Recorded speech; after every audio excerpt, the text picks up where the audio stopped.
Rain hammered the tin roof of Mariner's Rest as 6 men nursed their drinks in silence, the weight of their last mission still heavy on their shoulders.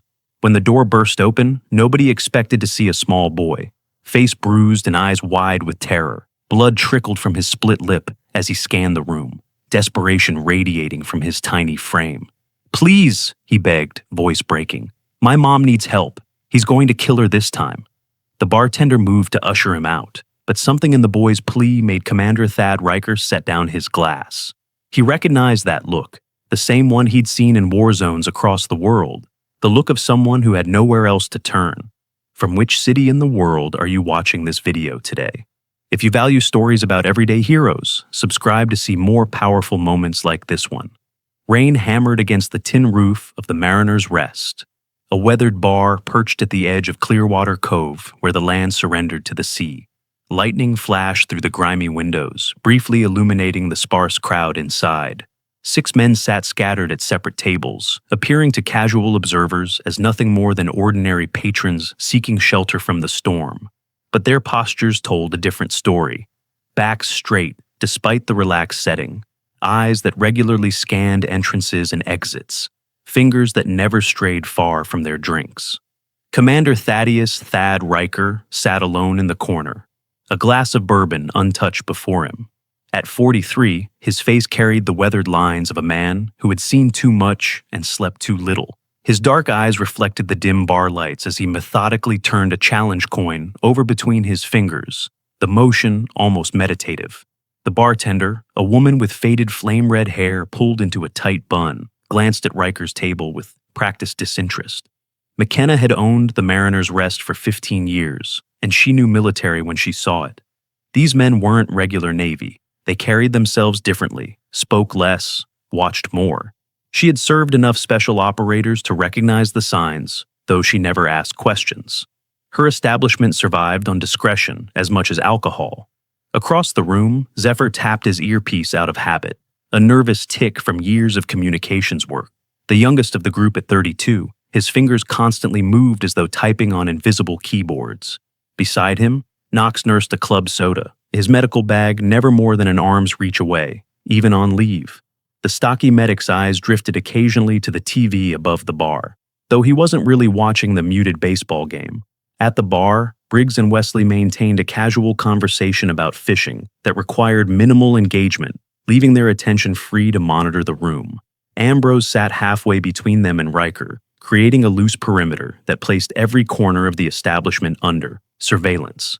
None of them wore uniforms, but they were uniformly vigilant. Team 7 was supposed to be on mandatory leave, cooling off after an operation in Caracas that had stirred uncomfortable questions from their superiors.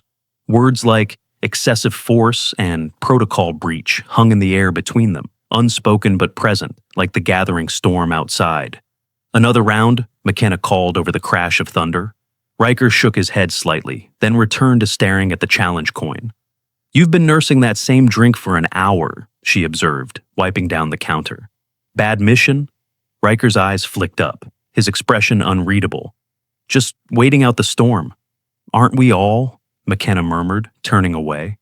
The rain intensified, drumming a chaotic rhythm overhead that almost drowned out the sound of the door slamming open. Almost, but not quite.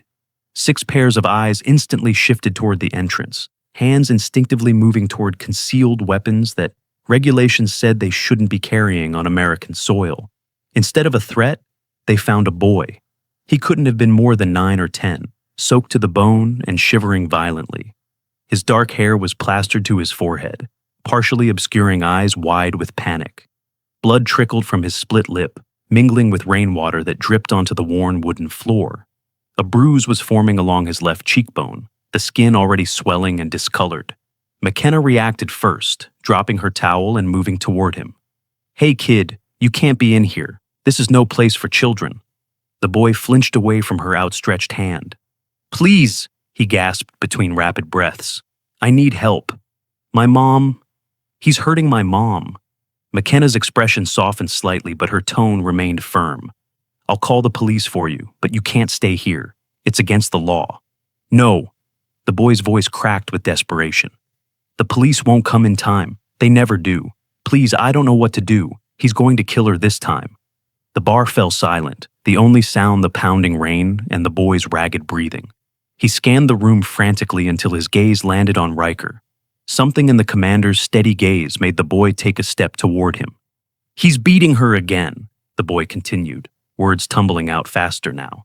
"He said no one can touch him in this town. The police, the mayor, they're all his friends. Please, she's all I have." Riker set the challenge coin down on the table with deliberate care. "What's your name, son?" Elian Porter." "Where's your home, Elian?" "Harbor Point Road, the big house on the cliff." Riker's expression didn't change, but something shifted in his eyes. Harbor Point was where Clearwater Cove's elite lived, old money families and new money businessmen who kept the small coastal town afloat after the fishing industry had collapsed. He'd driven past those mansions on his way into town, noted their security systems and private roads. "Your father?" Riker asked quietly. Elian's shoulders slumped. "He died. Mom married Barton 2 years ago. He was nice at first, but then..." His voice trailed off, his small hand touching the bruise on his face unconsciously. Across the room, Zephyr cleared his throat. "Commander, this isn't our jurisdiction. We should call the local authorities." "Who's hurting your mother, Elian?" Riker asked, ignoring Zephyr's comment. "My stepfather, Barton Huxley." Ambrose straightened in his chair. "Huxley Shipping? The guy practically owns the harbor. Did you call the police before coming here?" Knox asked gently, medical training making him acutely aware of the boy's injuries. Elian's face hardened with an expression no child his age should know. "They've been called before. They show up late. They take statements. They leave.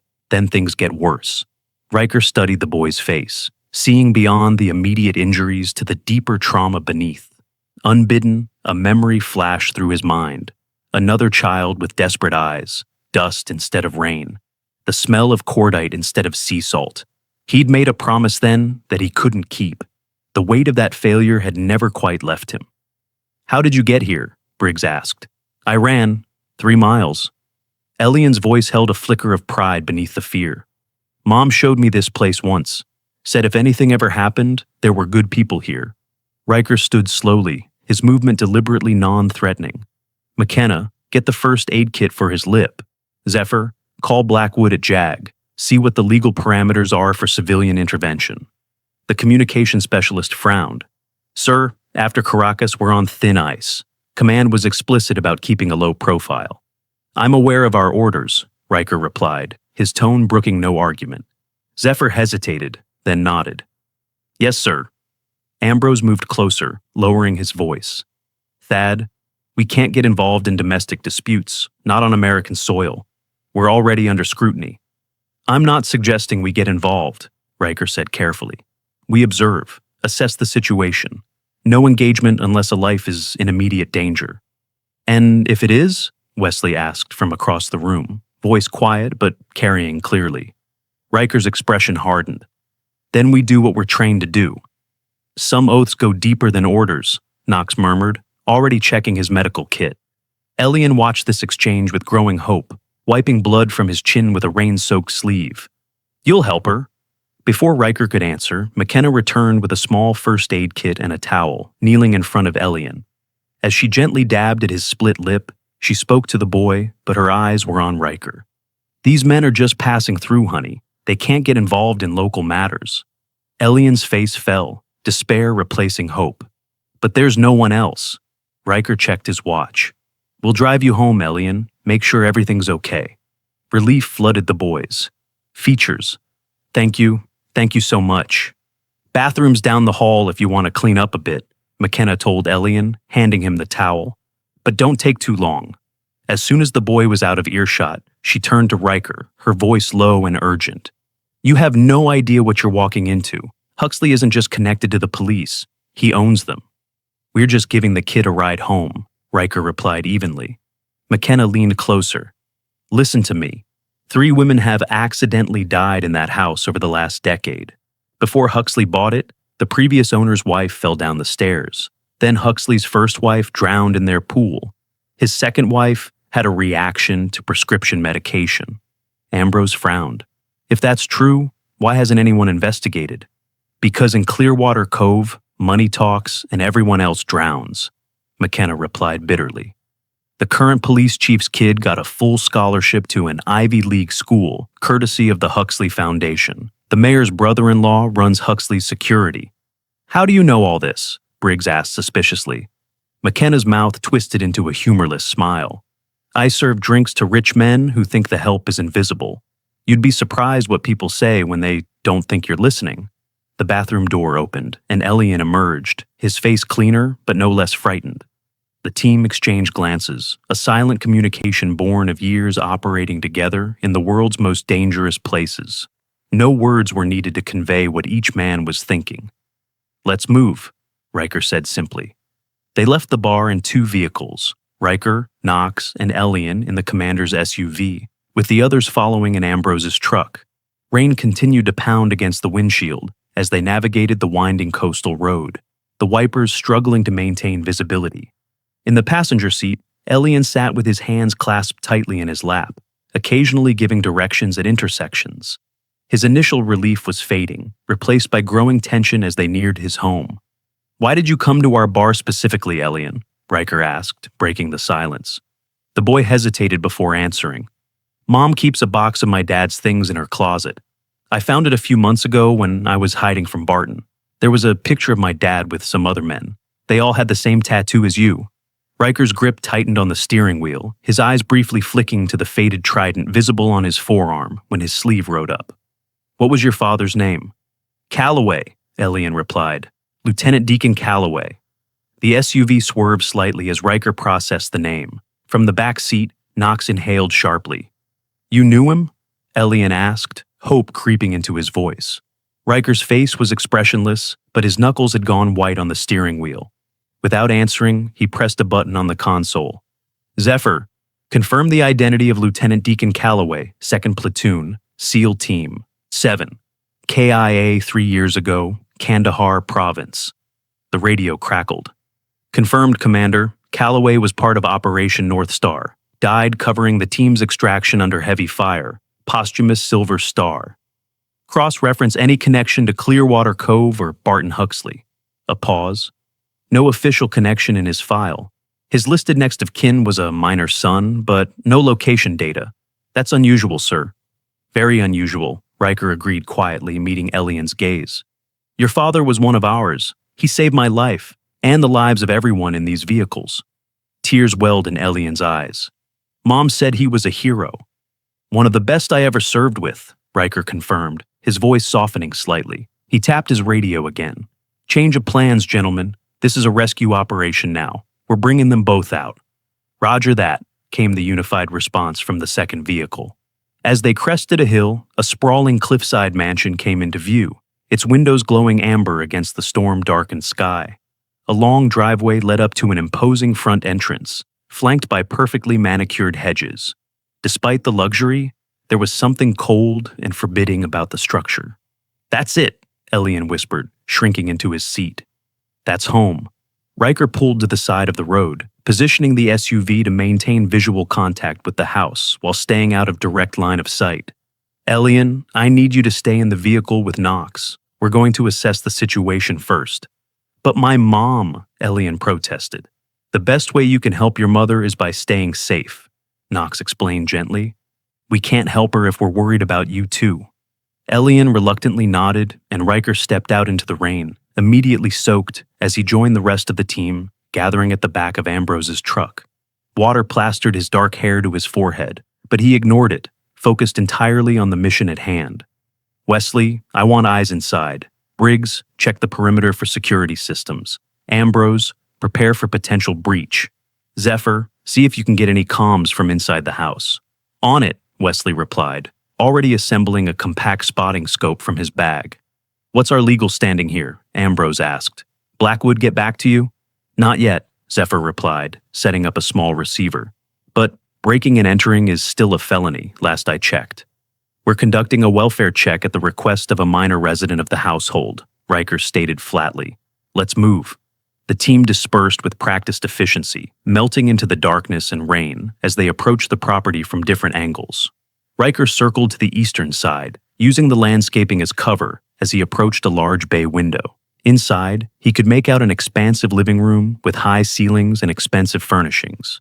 A crystal chandelier cast prismatic light across marble floors and modern art pieces that probably cost more than most people made in a year. Through the partially open drapes, he spotted a woman pacing anxiously. Even from a distance, Riker could see the resemblance to Elian in her features. Linnea Porter was beautiful in a fragile way, with dark hair pulled into a loose bun and the same expressive eyes as her son. She wore an elegant dress that seemed at odds with her distressed movements. As she turned, Riker noticed bruising on her wrist where the sleeve rode up. His radio crackled softly in his ear. "I've got eyes on a male subject," came Wesley's quiet report. "East Wing study. Appears agitated, making calls. Visual confirms it's Barton Huxley from the photos in Elian's wallet. No weapons visible." "Security assessment," Riker requested. Briggs responded promptly. "High-end system. Cameras at all entry points, motion sensors on the grounds, more extensive than standard residential security." "I'm picking up transmissions," Zephyr added. "Multiple frequencies. Some are definitely not standard home security. Military-grade encryption on at least 2 channels." Riker frowned. "Unusual for a shipping executive." "Commander," Knox's voice came through, tension evident. "You need to see this. Southeast corner of the property. There's a separate building with its own security."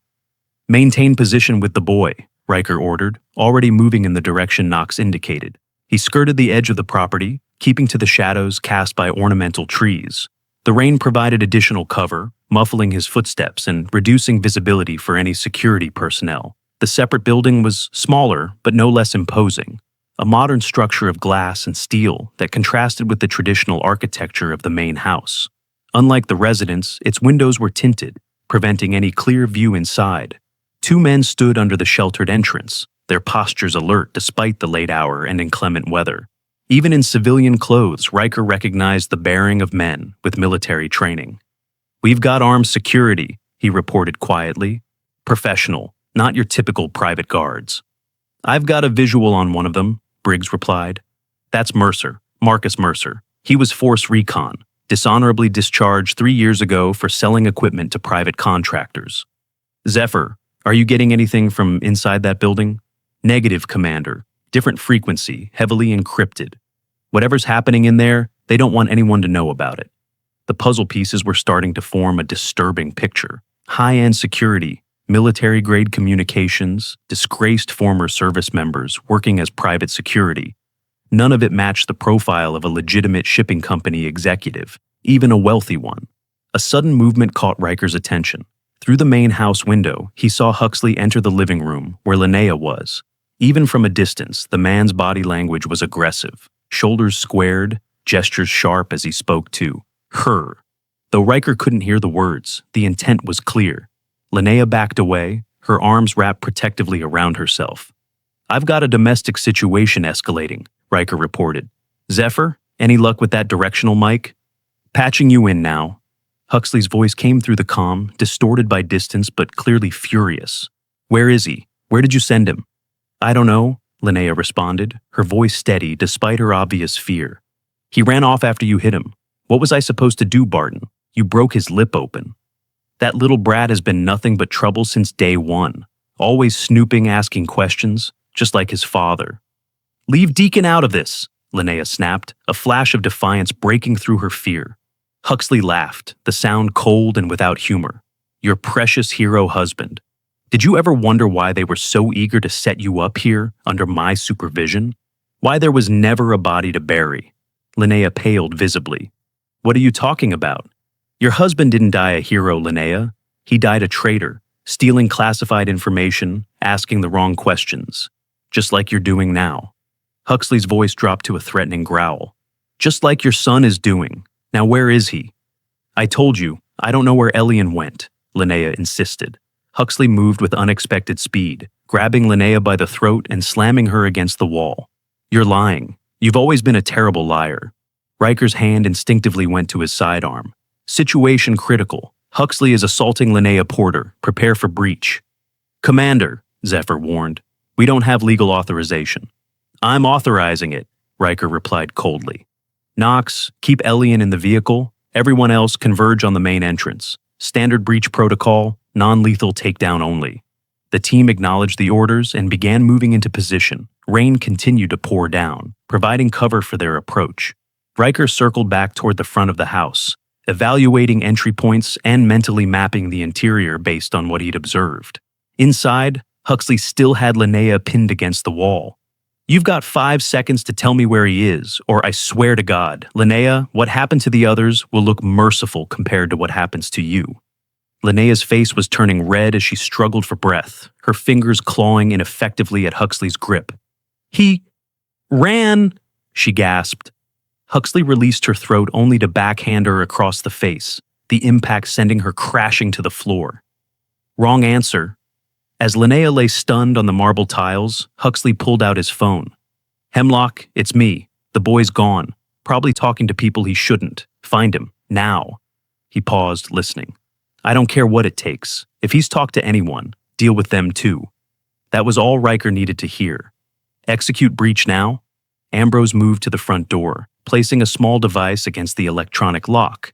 Within seconds, the security system was bypassed. Briggs took point as they entered, moving with the fluid precision that came from years of high-risk operations together. They found Huxley standing over Linnea in the living room, his phone still in hand, momentarily frozen in surprise at their entrance. That hesitation was all they needed. Before he could react, Briggs had him face down on the floor, zip ties securing his wrists behind his back. "Who the hell are you people?" Huxley snarled, struggling against the restraints. "Do you have any idea who I am?" "Shut up," Briggs advised calmly, checking him for weapons and finding a small pistol in an ankle holster. Knox rushed to Linnea's side, his medical training taking over as he quickly assessed her injuries. "Multiple contusions, possible concussion. She needs medical attention." Linnea's eyes fluttered open, confusion giving way to fear as she tried to focus on the unfamiliar faces surrounding her. "Who? Elian?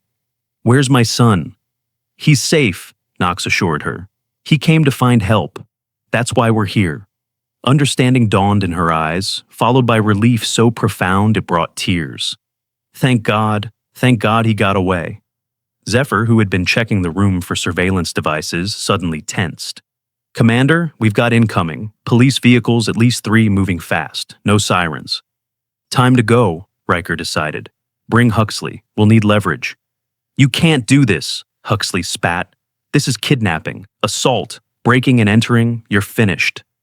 "Technically, your stepson invited us in," Wesley pointed out as he helped Knox get Linnea to her feet. "So it's just assault and kidnapping. Much better." Riker's radio crackled again. "Sir, we've got a problem," came Ambrose's voice from outside. "Chief of police just pulled up, alone. He's approaching the boy." Riker's blood ran cold. "I'm on my way. Keep Huxley secured." He moved swiftly through the house and back into the storm, his hand on his weapon as he approached the vehicles. Police Chief Valdis Hemlock stood by the SUV, rain plastering his uniform to his bulky frame. He was speaking to Elian through the partially opened window, his tone casual, but his posture tense. "Your stepfather's worried about you, son," Hemlock was saying. "Why don't you come with me? We'll get you home safe." "That won't be necessary, Chief," Riker called out, approaching steadily. Hemlock turned, his hand instinctively moving to his service weapon before he registered Riker's calm demeanor. "This is a police matter, civilian. I suggest you move along." "Commander Thaddeus Riker, United States Navy," Riker corrected him, stopping a calculated distance away. "We're conducting a welfare check on Linnea and Elian Porter at the miner's request." Hemlock's eyes narrowed. "Navy has no jurisdiction here. This is my town." "Interesting that you responded without dispatch being notified," Riker observed, almost as if someone called you directly. A flash of uncertainty crossed Hemlock's face, quickly replaced by practiced authority. "I don't know what you think you're doing, Commander, but you and your men need to stand down. Now, you're interfering in local police business." "The way I see it," Riker replied evenly, "we're preventing a potential homicide. Barton Huxley was assaulting Ms. Porter when we intervened. The boy witnessed earlier abuse and sought help. As active-duty military, we're obligated to report and prevent crimes we witness." "You SEALs think you're above the law?" Hemlock asked, his voice dropping to a dangerous register. "I've got your names, your commanding officer's contact information. This ends your careers tonight." The rest of the team emerged from the house, supporting Linnea between them. Briggs followed with Huxley, still restrained and seething with rage. The tableau froze as rain continued to pour down, washing away any pretense of normalcy from the scene. "Valdis," Huxley barked, "arrest these men, now." Hemlock's hand moved to his weapon again, but he hesitated at the sight of Team 7's unified front. 6 against 1, and these weren't ordinary civilians. "Chief Hemlock," Zephyr spoke up, his tone conversational as he held up a small device. "Did you know your phone has been transmitting data since you arrived? Fascinating conversations you've been having with Mr. Huxley over the past few weeks. Something about shipment schedules and offshore accounts." Hemlock paled visibly. "That's illegal surveillance." "Actually, it's passive signal interception," Zephyr corrected. "And given that Mr. Huxley's study contains documents linking both of you to an extensive drug trafficking operation, I think we have probable cause." "You're bluffing," Hemlock growled, but uncertainty had crept into his voice. "Am I?" Zephyr held up a flash drive. "Everything we found is already uploaded to secure servers. If anything happens to us, it goes directly to NCIS, FBI, and several major news outlets." The standoff stretched for several tense seconds before Hemlock slowly removed his hand from his weapon. "What do you want?" "We're taking Ms. Porter and her son somewhere safe," Riker stated. "You're going to go back to your station and forget you saw us tonight." "And Huxley?" Riker glanced at the restrained man, considering. "He comes with us for now. Insurance." "This isn't over," Hemlock warned. "No, it's just beginning," Riker agreed, his expression hardening. "Now, step aside, Chief." Reluctantly, Hemlock moved away from the vehicle, watching with barely controlled fury as the team loaded Linnea into the truck. Elian rushed to his mother's side, throwing his arms around her as Knox continued to monitor her condition. Riker kept his eyes on Hemlock as they prepared to leave. "One more thing, Chief. If any of your officers approach the lighthouse keeper's cottage in the next 24 hours, those files go public immediately." Hemlock's jaw tightened, but he said nothing as the vehicles pulled away from the mansion, disappearing into the stormy night. In the SUV, Riker checked his rearview mirror repeatedly, ensuring they weren't followed as they took a circuitous route toward the abandoned lighthouse keeper's cottage he'd noticed on their drive into town. Beside him, Huxley sat in sullen silence, occasional threats giving way to the calculating observation. "You have no idea what you've done," Huxley finally said as they turned onto a narrow coastal road. "Who you're dealing with?" "Lieutenant Deacon Calloway," Riker replied without taking his eyes off the road. "One of the finest men I ever served with. Did you kill him too, or just profit from his death?" Huxley's expression flickered with momentary surprise before settling into a cold smile. "So, that's what this is about. Misplaced loyalty to a dead man." "He saved my life," Riker said simply. "Now, I'm saving his family." The lighthouse loomed ahead, its beacon cutting through the storm in regular, predictable intervals. The keeper's cottage beside it was dark and weathered, clearly uninhabited for years, but its stone walls would provide shelter, and its isolated position would give them strategic advantage if Hemlock decided to ignore their warning. As the vehicles parked behind the cottage, concealed from the main road, Riker felt the weight of command pressing down on him. His team was now involved in something far beyond a simple rescue mission. They had directly challenged local law enforcement, kidnapped a prominent citizen, and inserted themselves into what appeared to be an extensive criminal operation. And somewhere in the middle of it all was the ghost of Deacon Calloway, whose death had never sat right with any of them. The official report cited enemy fire during extraction, but details had been suspiciously sparse. The body never recovered, the mission files heavily redacted. The team moved quickly to secure the cottage, setting up a defensive perimeter and treating Linnea's injuries. Elian refused to leave his mother's side, his small hand clutched tightly in hers as Knox applied antiseptic to her cuts and checked her pupillary response. In a separate room, Zephyr worked on decrypting the files they'd taken from Huxley's study, his expression growing increasingly troubled as data filled his screen. "Commander," he called softly, gesturing Riker over, "you need to see this." Riker joined him, scanning the documents with growing alarm. Shipping manifests with false contents, financial transfers to offshore accounts, communications with military contractors and foreign entities, and most disturbing of all, a name that appeared repeatedly in connection with the operation. General Quinton Blackthorne, their former commanding officer. This goes all the way up, Zephyr whispered. Way up. Riker's mind raced, connecting dots that had seemed unrelated until now. Deacon's death.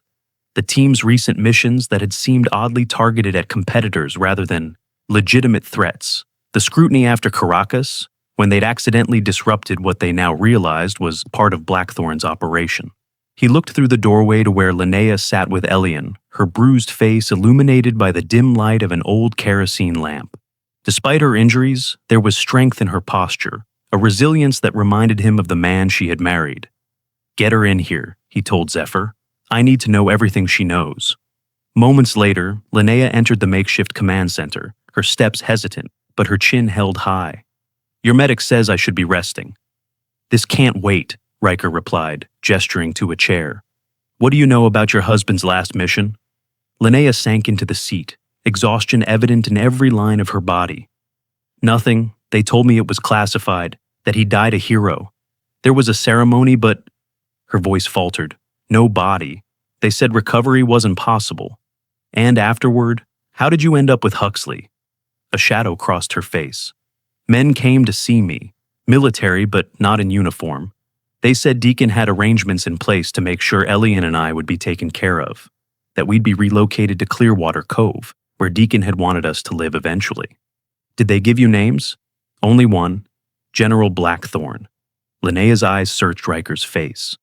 They said he was fulfilling a promise to Deacon, that Barton was an old family friend who would help us settle in. At first he was charming. By the time I realized what kind of man he really was, we were already trapped. Trapped how? Financially, legally.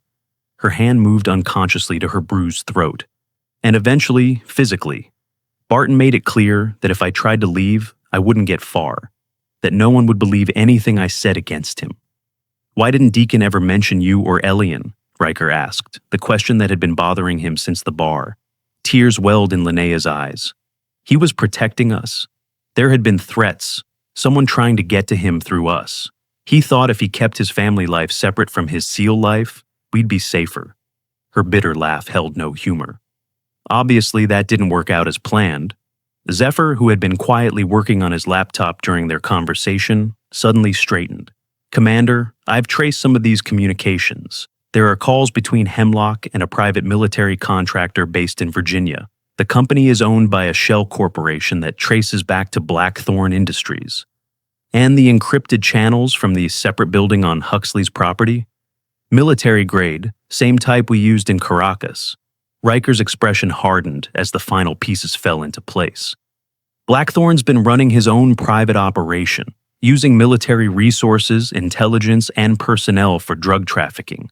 Deacon must have discovered it. And they killed him for it, Linnea whispered, the color draining from her face.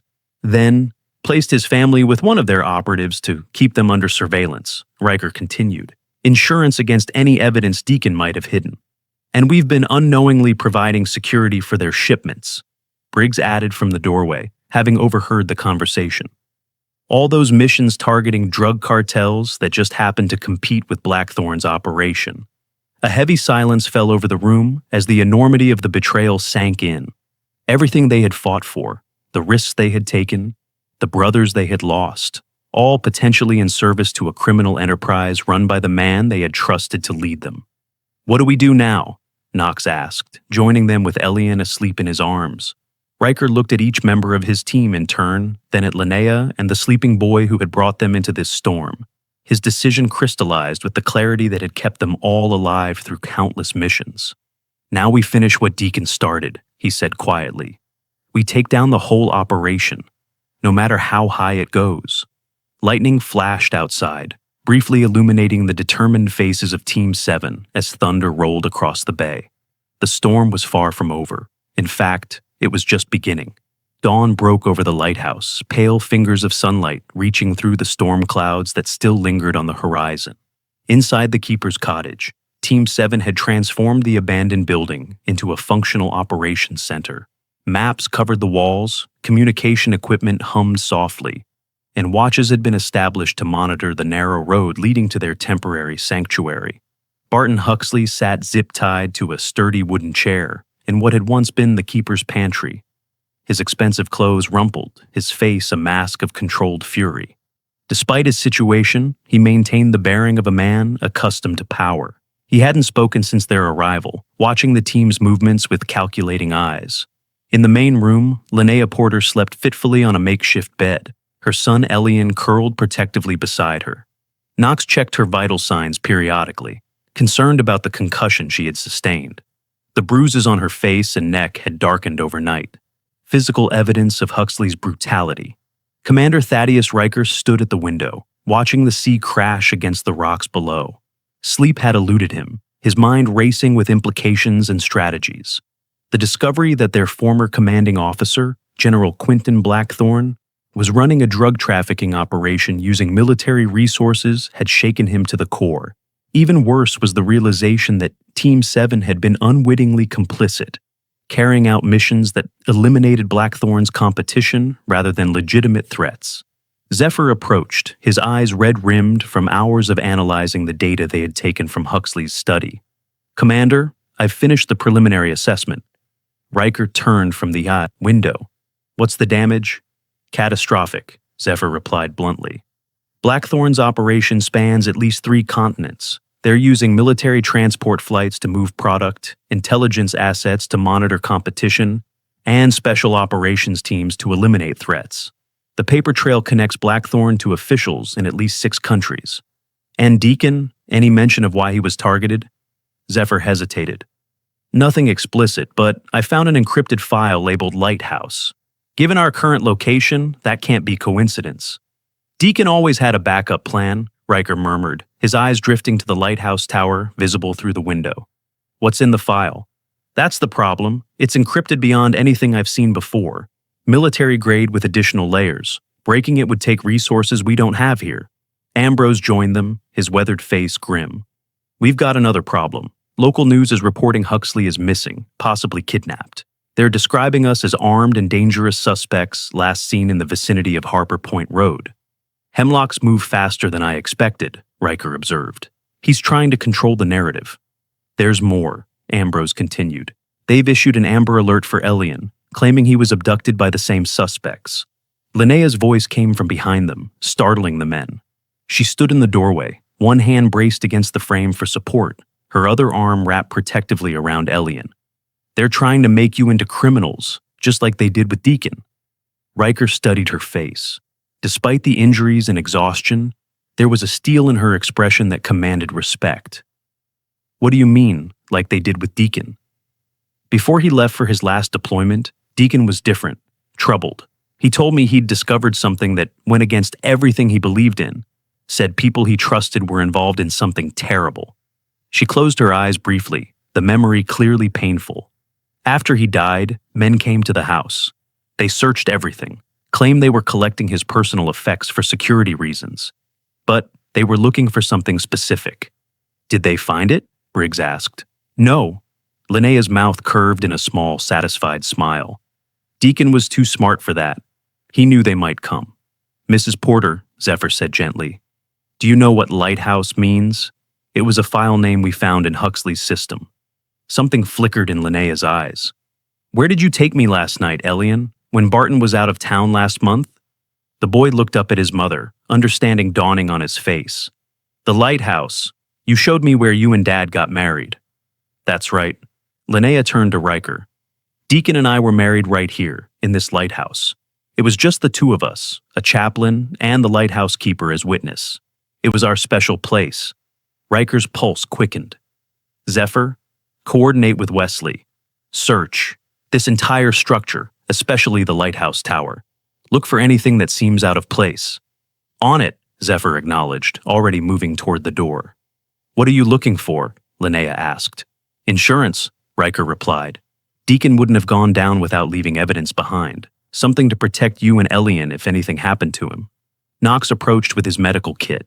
"Ma'am, you really should be resting. That concussion needs monitoring."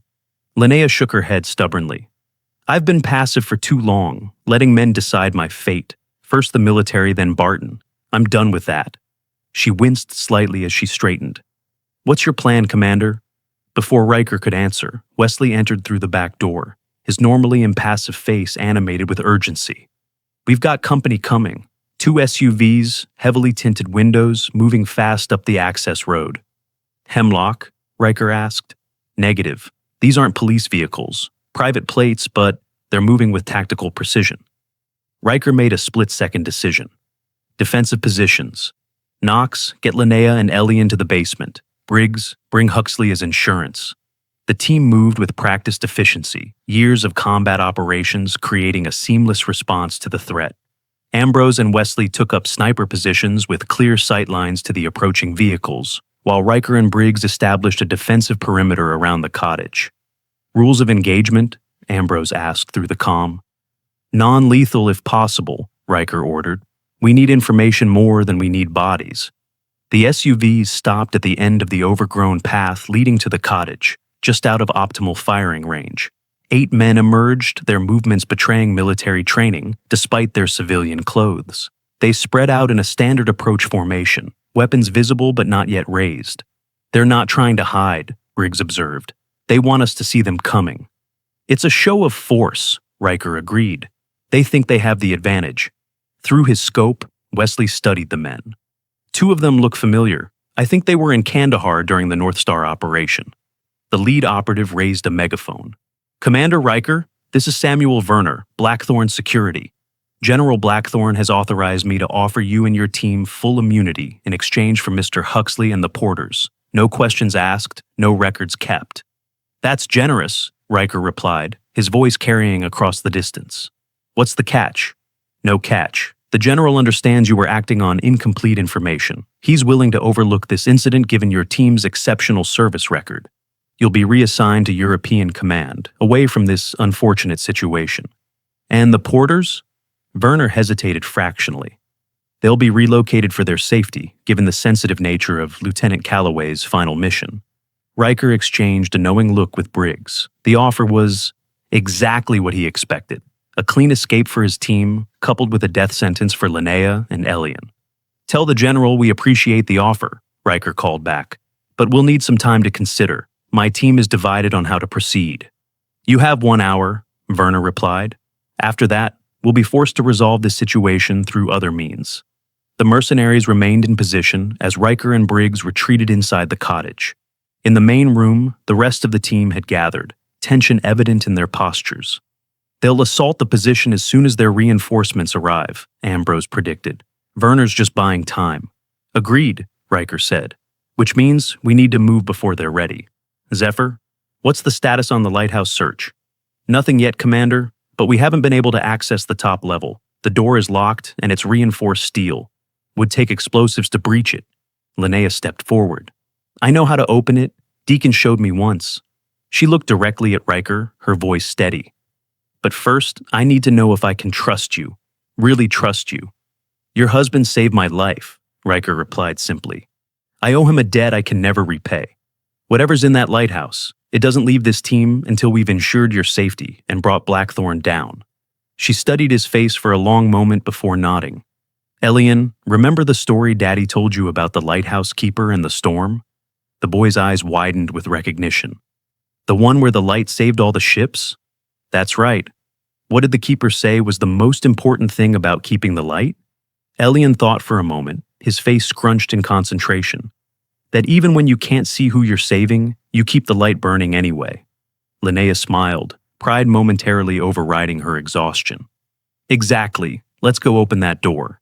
The team followed Linnea and Elian through the connecting passage that led to the base of the lighthouse tower. Decades of neglect had left the structure deteriorated, but still solid, its stone walls defying the coastal elements. A spiral staircase wound upward, disappearing into shadows above. As they climbed, Linnea explained, "After we were married, Deacon bought this place. Said someday when he retired, we'd restore it together. It was his dream to raise our children here, watching the ships come and go." "He never mentioned owning property," Riker said, surprised. "That was deliberate. He kept it under a different name, said it was our escape hatch if things ever went wrong." Her voice caught. "I never thought we'd need it." At the top of the stairs, they found the steel door Zephyr had mentioned. No handle, no visible lock mechanism, just a small keypad embedded in the wall beside it. "It's a numeric code," Linnea told them. But the numbers change based on a system only Deacon and I knew. What system? Zephyr asked, eyeing the keypad with professional interest. Instead of answering, Linnea turned to Elian. What day did Daddy ship out last? March 8th, the boy answered promptly. And what was the special thing he gave you before he left? His challenge coin, the one with the eagle on it. Linnea nodded, then punched a sequence into the keypad. The team heard mechanical sounds as locks disengaged, and the heavy door swung open silently on well-maintained hinges. The date plus the coin's serial number, she explained. Deacon said numbers are easy to remember, but hard to guess if you don't know what they mean. Inside, they found not the expected lighthouse lamp room, but a sophisticated communications center. Computer equipment lined the walls, servers hummed quietly, and multiple screens displayed data feeds from around the world. Everything was powered and operational, despite the lighthouse's abandoned appearance. He built a skiff, Zephyr whispered, using the acronym for a sensitive compartmented information facility. Military-grade security and communications. Not just any STF, Riker noted, examining the setup. This is beyond standard specifications. Some of this tech isn't even available outside classified special operations. Deacon always said proper preparation prevents poor performance, Linnea said softly, running her hand along one of the consoles. He prepared for everything. Zephyr immediately sat at the main terminal, fingers flying across the keyboard. The system's active and maintaining connections through satellite uplinks. It's been gathering data autonomously for over 3 years. Since right before Deacon died, Briggs observed. Can you access the lighthouse file from here? Riker asked. Working on it. Zephyr inserted the flash drive containing the encrypted file they'd taken from Huxley's computer. After several minutes of intense concentration, he looked up with a mixture of awe and relief. I'm in. And, Commander, you're going to want to see this. The main screen filled with documents, photographs, and video files. Shipping manifests showing military transport planes carrying narcotics instead of supplies. Financial records tracing money through shell companies back to Blackthorn's personal accounts.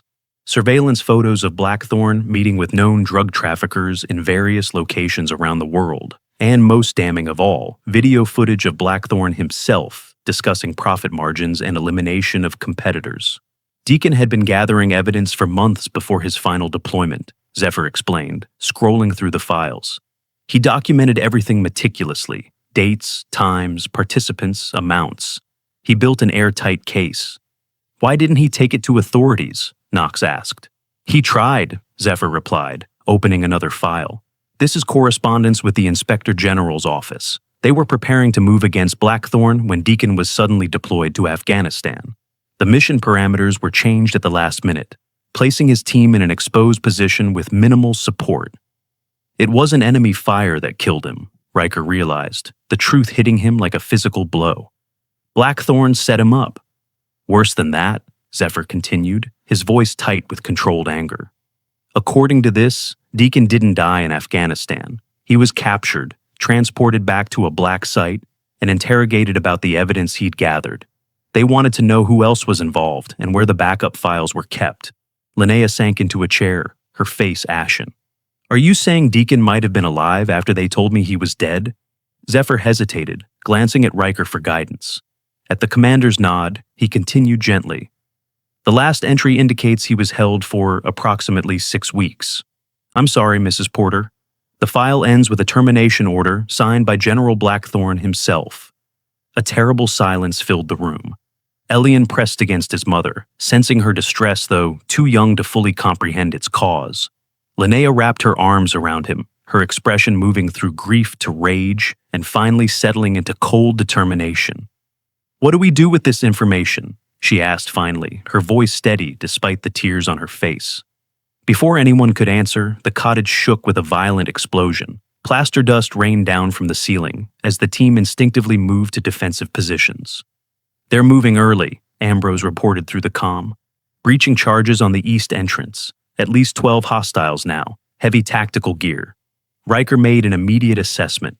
Zephyr, download everything and wipe the systems. Knox, prepare Linnea and Elian for emergency evacuation. Wesley, cover the causeway with suppressing fire. Briggs, bring Huxley. He's still our insurance policy. "Where are we going?" Knox asked as he quickly gathered medical supplies. "They've got the road blocked." "Not by sea," Riker replied, pointing to a metal hatch in the floor that had been concealed beneath a rug. Lighthouses on this coast were built during Prohibition. Many of them have smugglers' tunnels leading to boat launches. Linnea's eyes widened with recognition. "Deacon showed me. It comes out in a cove about a quarter mile down the shoreline." Another explosion rocked the structure as the team moved with practiced efficiency. Zephyr worked furiously at the computer, downloading files while simultaneously preparing the system for complete deletion. Knox helped Linnea and Elian toward the hatch, while Ambrose and Wesley took up defensive positions to cover their retreat. The hatch revealed a narrow stone staircase descending into darkness. Knox led the way, using a tactical light to illuminate the passage. The stairs gave way to a rough-hewn tunnel that sloped gently downward, sea air growing stronger as they progressed. Behind them, they could hear the sounds of combat as Ambrose and Wesley engaged the attacking force. Controlled bursts of gunfire echoed through the tunnel, interspersed with shouted commands and the dull thud of stun grenades. "They're buying us time," Riker told Linnea as they hurried through the passage. "My men know what they're doing." The tunnel ended at another hatch, this one leading up to what appeared to be a small boathouse concealed within the rocky coastline. Inside, they found a sleek, rigid-hull inflatable boat, its equipment covered, but clearly maintained. "Deacon kept it ready," Linnea said softly. "He checked it every time he came home on leave." Knox quickly uncovered the boat, while Briggs secured Huxley to one of the seats. The shipping magnate had remained eerily calm throughout the evacuation, his eyes constantly assessing and calculating despite his restraints. "You won't get far," Huxley finally said, as Riker inspected the boat's systems. "Blackthorn has resources you can't imagine. Coast Guard, Navy, local law enforcement, every port within 100 miles will be watching for you." "We're not running," Riker replied evenly. "We're just changing the battlefield." Zephyr emerged from the tunnel, breathing hard but triumphant. Data secured and system wiped. Dead Man's Switch activated. "Dead Man's Switch?" Linnea asked. "If anyone tries to access the system without proper authorization, it triggers a complete meltdown and sends alert signals to preset destinations," Zephyr explained. "Deacon built in multiple failsafes." Riker activated his comm. "Ambrose, Wesley, fall back to extraction point. We're ready to move." "Negative, Commander," came Wesley's measured voice through the static. "Enemy forces have the tunnel entrance covered. We'll create a diversion to cover your departure." "Unacceptable," Riker responded immediately. "Full team extraction or none." "With respect, sir," Ambrose cut in. "The mission priority is securing the evidence and the witnesses. We'll rendezvous at the secondary location." A heavy silence followed, broken only by the distant sound of gunfire. Riker knew his men were right from a tactical perspective, but the thought of leaving them behind went against everything he believed in as a commander. "That's an order, Commander," Ambrose added, a hint of grim humor in his voice. "Pull rank on you if I have to." Riker's jaw tightened. "Secondary location, 3 hours. If you're not there, we're coming back for you." "Understood. Now go, before they figure out there's another way out." With practiced efficiency, Riker and Briggs launched the boat, while Knox settled Linnea and Elian securely aboard. Zephyr took position at the navigation console, plotting a course that would keep them out of regular shipping lanes while still making good time toward their destination.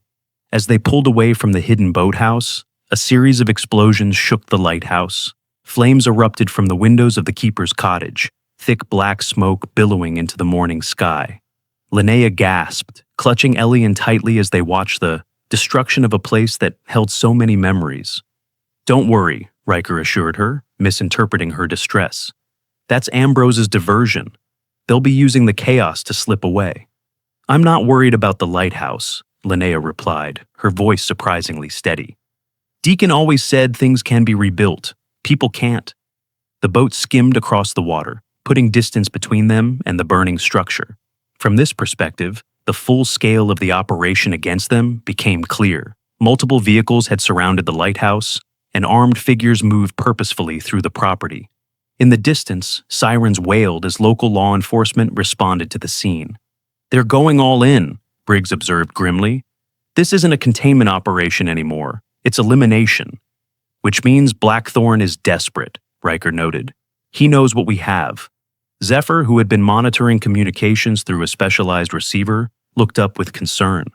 Coast Guard's been notified of dangerous fugitives in the area. They're deploying patrol boats from Station Clearwater.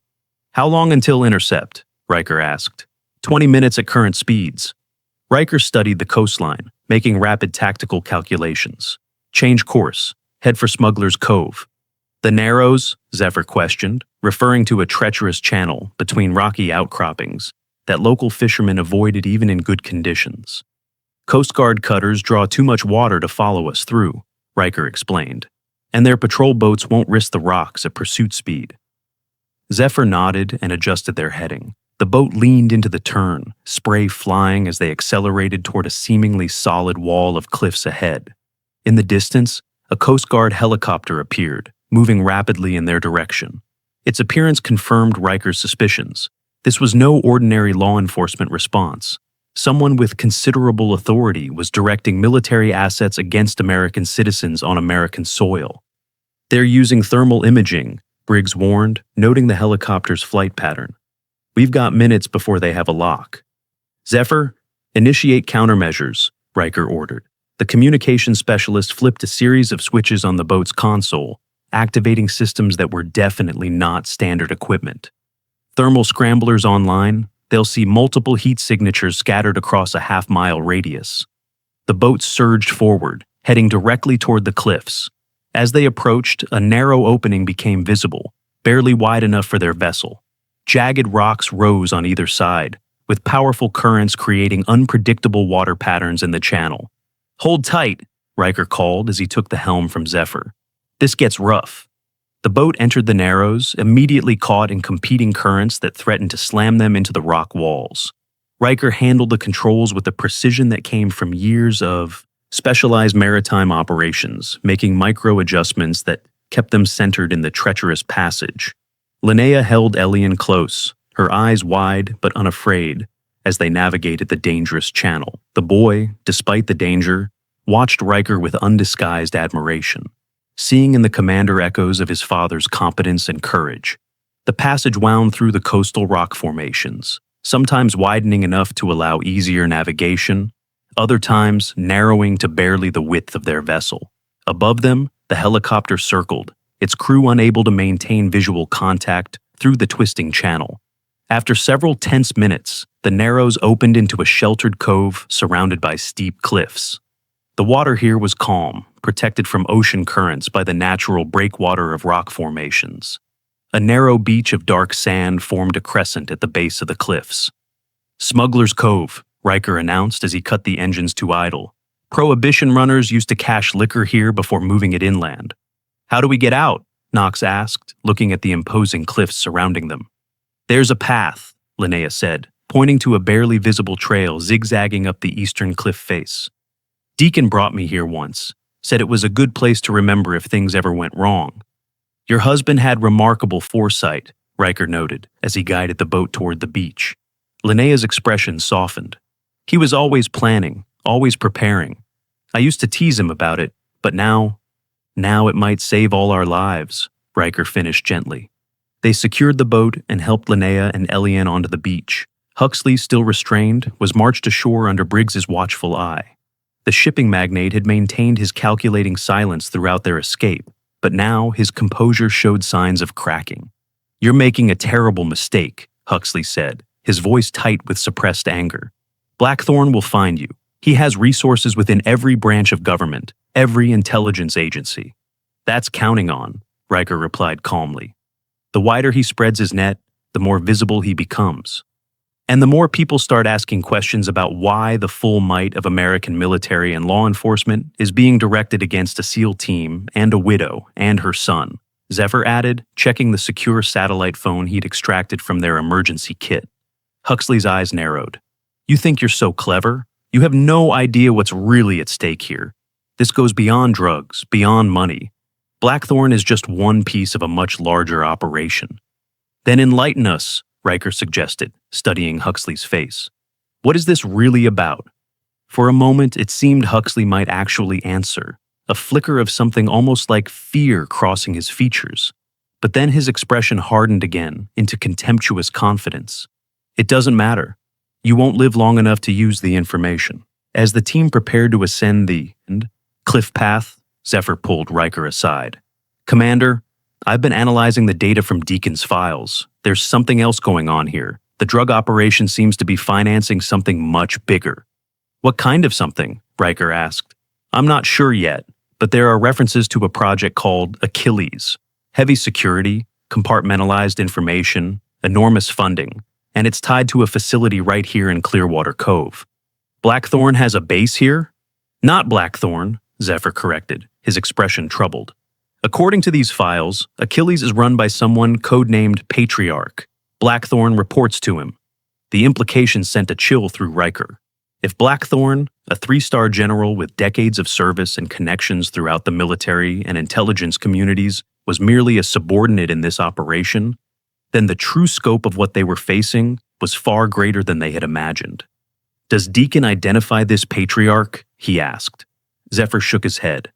"Not directly, but he was getting close.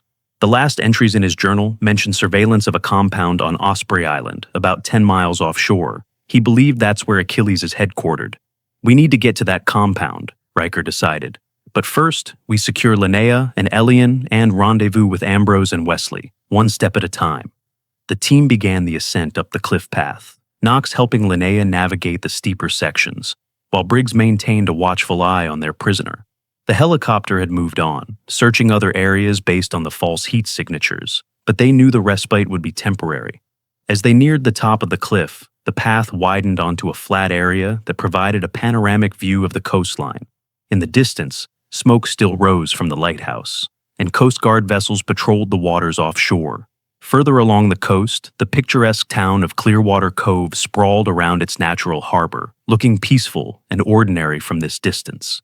"Hard to believe there's so much corruption in such a beautiful place," Knox remarked as they paused to let Linnea rest. "Beauty's often the best camouflage for ugliness," she replied, watching her son explore the cliff edge under Zephyr's careful supervision. "No one looks too closely at pretty things." Riker studied the coastline, his mind working through contingencies and strategies. The evidence they now possessed could bring down Blackthorn and possibly expose this mysterious Patriarch, but only if they could get it to the right authorities. Given the extent of the corruption they had uncovered, determining who could be trusted was a critical and dangerous challenge. His thoughts were interrupted by Zephyr's urgent call. "Commander, you need to see this." Riker joined him at the cliff edge, where Zephyr was using high-powered binoculars to observe the harbor. "What am I looking at?" "Third dock from the left, the yacht that just arrived." Riker took the binoculars, focusing on the indicated vessel. It was an impressive craft, at least 200 feet long, with the sleek lines and discreet luxury that spoke of serious money and influence. As he watched, a group of people disembarked, met by local officials who greeted them with obvious deference. "That's Mayor Hargrove," Zephyr identified one of the greeters, and Chief Hemlock beside him. But it was the man at the center of the arriving party that captured Riker's attention. Tall, distinguished, with silver hair and the unmistakable bearing of command, General Quentin Blackthorn stepped onto the dock as if he owned it, which, Riker reflected grimly, he probably did in every way that mattered. "Blackthorn himself," Riker murmured. "He's taking personal control of the situation."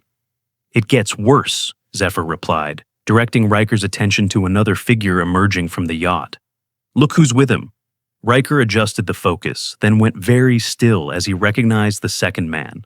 Admiral James Shepard, chairman of the Joint Chiefs of Staff, the highest-ranking military officer in the United States and Blackthorn's superior by several levels in the normal chain of command. "Is that—" Linnea began, having joined them at the cliff edge. "Admiral Shepard," Riker confirmed, his voice carefully neutral despite the shock reverberating through him. "The man who personally presented me with my commission when I graduated from the academy. The man who eulogized your husband at his memorial service." "Why would he be involved with Blackthorn?" Knox asked, the dismay evident in his voice. "He's always been considered beyond reproach." Riker handed the binoculars back to Zephyr, his expression hardening into grim determination. "I think we just found our Patriarch." The annual harbor festival in Clearwater Cove transformed the picturesque town into a kaleidoscope of activity. Colorful banners stretched between lampposts. Food stalls lined the promenade, and boats decorated with flags and lights bobbed in the marina. Local residents mingled with summer tourists, everyone seemingly oblivious to the tension simmering beneath the celebration's surface. From his vantage point atop the harbor master's office, Wesley adjusted his position slightly, the sniper's practiced eye scanning the crowds through his scope. Across the harbor, Ambrose had taken up a similar position on the roof of the Maritime Museum. Both men had escaped the lighthouse assault, with only minor injuries, regrouping with Riker and the team as planned. "Security's heavier than expected," Wesley reported through his comm. "At least 20 private contractors trying to blend with the crowd, plus local police at all entry points. Facial recognition confirms former special forces, private military contractors, and some current military personnel under Blackthorn's command," Zephyr added from his position in a rented office overlooking the main square. Riker stood at the window of the harbor cafe, seemingly casual as he sipped coffee, though his eyes continuously assessed the tactical situation. Beside him, Knox sat with Linnea and Elian, the three of them looking like an ordinary family enjoying the festivities. "Admiral Shepard is scheduled to give the opening address in 15 minutes, Riker noted, checking his watch. "Perfect attendance for a small-town harbor festival. Almost like he has other business here." "Osprey Island," Linnea said quietly, following his gaze to the distant shape on the horizon. Deacon was convinced something was happening there, something beyond the drug trafficking. "Zephyr's analysis of your husband's files suggests they've been using the drug operation to finance a black project called Achilles," Riker explained. "Something significant enough to bring the chairman of the Joint Chiefs here personally." Elian, who had been quietly drawing with crayons provided by the cafe, looked up at Riker with solemn eyes. "Are the bad men going to hurt us like they hurt Daddy?" The question hung in the air, its innocent directness cutting through the tactical calculations and strategic planning. Riker met the boy's gaze, seeing in it the same quiet courage that had defined his father. "No," he replied firmly. "That's not going to happen." "Your dad left behind something important," Knox added gently. "Something that's going to help us make sure the bad men can't hurt anyone else." "The evidence is ready for distribution on my mark," Zephyr confirmed through the comm. "Every screen in the harbor area, plus simultaneous uploads to multiple secure servers and news organizations." Riker nodded, his decision crystallizing. "Briggs, what's the status on our insurance policy?" "Huxley's secured in the harbor master's office with a clear view of the proceedings," Briggs responded. "He's not happy about his role in today's performance." "Remind him that cooperation improves his chances of a reduced sentence," Riker advised, though he doubted the threat would significantly impact a man like Huxley. Self-preservation, however, was a powerful motivator. Outside, a buzz ran through the crowd as Mayor Hargrove took the stage erected at the harbor's edge. His expansive gestures and booming voice carried across the square as he welcomed visitors to Clearwater Cove's proud maritime tradition. "And now," the mayor announced with practiced enthusiasm, "it is my distinct honor to introduce our special guest, a true American hero, a leader of men, and a friend to our community. Ladies and gentlemen, please welcome Admiral James Shepard, Chairman of the Joint Chiefs of Staff." Applause rippled through the audience as Shepard approached the podium. Tall and imposing in his dress whites, every ribbon and medal meticulously placed, he embodied the ideal of military leadership. His silver hair caught the sunlight, and his confident smile projected trustworthiness and authority.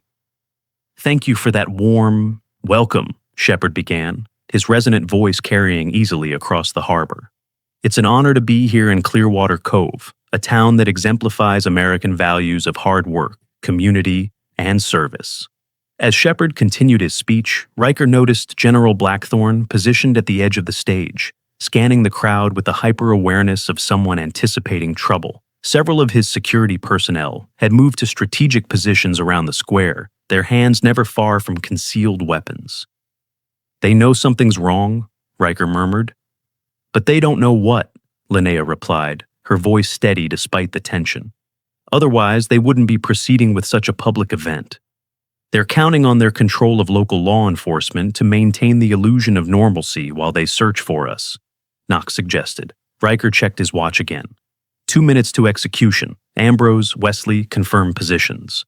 "Ready," came the synchronized response. Admiral Shepard was now extolling the importance of maritime security, and the Navy's role in protecting American interests both at home and abroad. The irony wasn't lost on Riker as he watched the man who had betrayed those very principles for personal gain. "Zephyr, on my mark," Riker said quietly. "Linnea, are you ready?" She straightened in her chair, smoothing her hair with trembling fingers.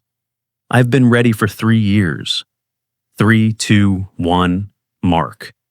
For a moment, nothing seemed to happen. Shepard continued speaking, the crowd continued listening, and the festival proceeded as planned.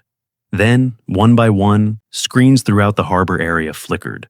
The large display behind the Admiral, intended for video enhancement of his speech, suddenly showed something entirely different. Lieutenant Deacon Calloway's face filled the screen, his expression serious as he spoke directly to the camera. "My name is Lieutenant Deacon Calloway, United States Navy SEAL Team 7. If you're seeing this, I'm already dead." Confusion rippled through the crowd. On stage, Shepard faltered mid-sentence, turning to see what had captured the audience's attention. Blackthorne moved immediately, gesturing urgently to his security team as he approached the Admiral. But it was too late. Every screen in the harbor district, from the main display to televisions and shop windows, electronic billboards, even personal phones and tablets, now showed Deacon's testimony. His voice echoed across the suddenly silent square. "I've discovered evidence of a criminal enterprise operating within the highest levels of military command. Drug trafficking using military transport, elimination of competitors using special operations assets, and billions in illegal funds being channeled into an unauthorized project codenamed Achilles." The screen switched to surveillance footage of General Blackthorne meeting with known drug traffickers, followed by shipping manifests showing military flights carrying narcotics instead of supplies. Financial records appeared, tracing money through shell companies to offshore accounts. Chaos erupted on the stage as Blackthorne's security team moved to shut down the presentation. But Zephyr had locked them out of the systems, and attempts to cut power only triggered backup batteries installed throughout the night by Ambrose and Wesley. Riker stood, moving purposefully through the stunned crowd toward the stage. Blackthorne spotted him immediately, his hand moving to his concealed weapon until he realized dozens of phones were recording the unfolding drama. "This is a security breach," Blackthorne announced, attempting to regain control of the situation. "Everyone, please remain calm while we resolve this technical issue." "It's not a technical issue, General," Riker called out, his voice carrying across the now silent harbor. "It's evidence. Evidence that Lieutenant Calloway died to protect." The crowd parted as Riker approached the stage, recognition dawning on the faces of those who had seen the news reports about the dangerous fugitives supposedly kidnapping Huxley and the Porters.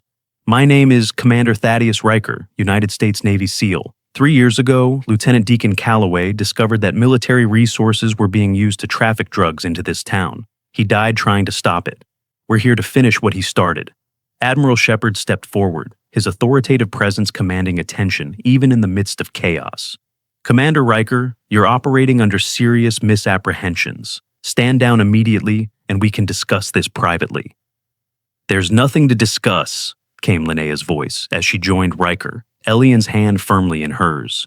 "You murdered my husband when he discovered your operation. Then you placed us with Huxley to keep us under surveillance." Shepard's face hardened. "Mrs. Calloway, you're distraught and being manipulated by people who don't understand the bigger picture."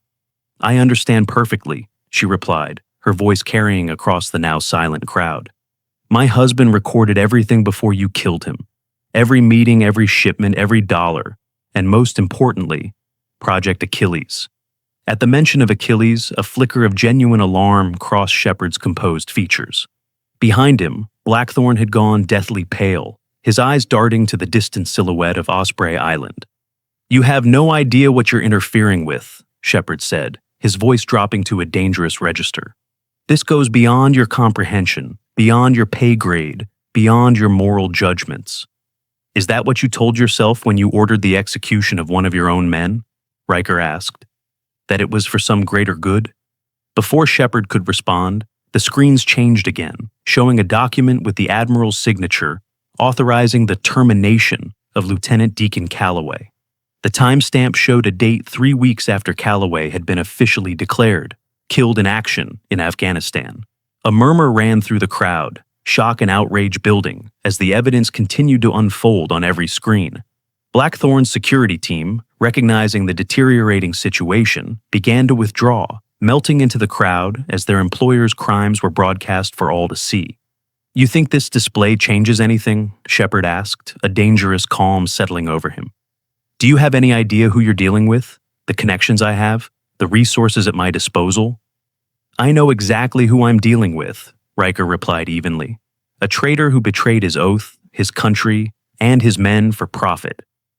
As if on cue, figures emerged from the crowd, not Blackthorn's retreating security team, but federal agents who had been positioned throughout the harbor. At their head walked a woman in a crisp suit, her badge held high.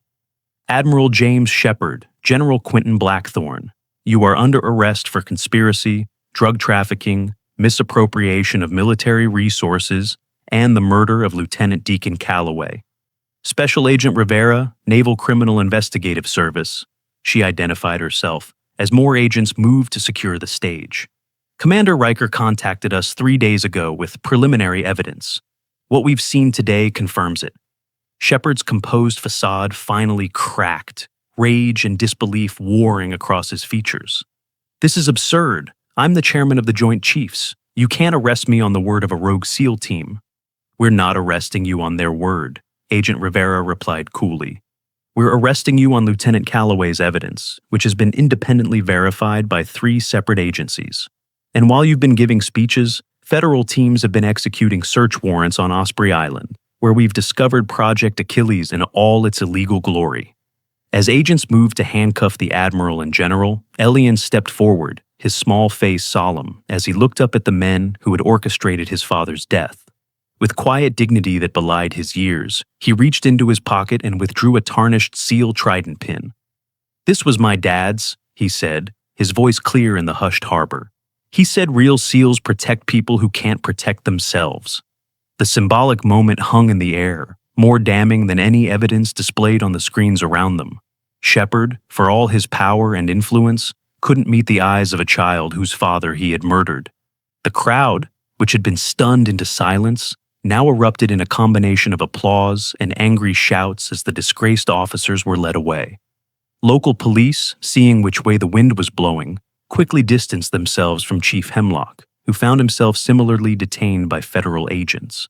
In the chaos that followed, Team 7 regrouped around Linnea and Elian, forming a protective circle as media descended on the scene, cameras flashing and reporters shouting questions. "What happens now?" Linnea asked quietly, her hand still firmly holding her son's. "Justice," Riker replied simply. "For Deacon. For all of them."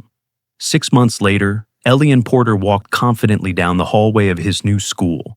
The trident pin that had belonged to his father was now safely mounted in a shadow box at home, but he carried his father's dog tags beneath his shirt, a private reminder of the legacy he had inherited. The bullies who had once tormented him about his bruises and his missing father now stepped aside respectfully as he passed. Not because they feared him, but because the truth about Deacon Calloway had transformed him in their eyes from a victim to the son of a hero. As Elian entered his classroom, he noticed an unfamiliar figure at the front of the room. Tall and composed in his dress uniform, Commander Thaddeus Riker stood beside Elian's teacher, who was explaining that they had a special guest for Career Day. Riker nodded subtly to Elian, their shared secret acknowledged without words. The investigation into Shepard and Blackthorn's operation had exposed corruption at multiple levels of military and civilian leadership. Project Achilles, revealed to be an unauthorized weapons development program using drug money for financing, had been shut down. The subsequent trials had dominated headlines for months. Team 7, after rigorous investigation, had not only been cleared of wrongdoing, but commended for their actions in exposing the conspiracy. Riker had been promoted and assigned to lead a new task force specifically designed to investigate similar corruption within military operations. During his presentation, Riker spoke about honor, sacrifice, and the true meaning of service. Without singling Elian out, he addressed the class with words that carried special significance for the boy. "Sometimes the bravest among us aren't those in uniform, but those who have the courage to seek help when it seems impossible. True strength isn't about fighting. It's about knowing when to stand up, even when you're standing alone. After school, Riker joined Linnea and Elian at Clearwater National Cemetery. The white headstones stretched in perfect rows across the manicured grounds, a solemn reminder of the cost of service. They walked together to a marker that was newer than those around it, the marble still bright in the afternoon sun. Lieutenant Deacon Calloway's remains had finally been recovered and returned home, allowing his family the closure they had been denied for 3 years. His posthumous honors had been upgraded to include the Navy Cross, the nation's second highest award for valor. Linnea placed fresh flowers beside the headstone, while Elian carefully arranged a small stone on top, next to 5 others of varying shapes and colors. "The team?" Riker asked, recognizing the significance. Elian nodded. "One from each of you. Mom says it's a sealed tradition." "Why did you risk everything for us?" Linnea asked, looking up at Riker. "Your career, your freedom, your life. You barely knew us." Riker placed a hand on Elian's shoulder, his expression softening. "Because when Deacon died saving us, he made us promise something. He said, 'Tell my boy that real strength isn't about fighting. It's about knowing when to stand up, even when you're standing alone.'"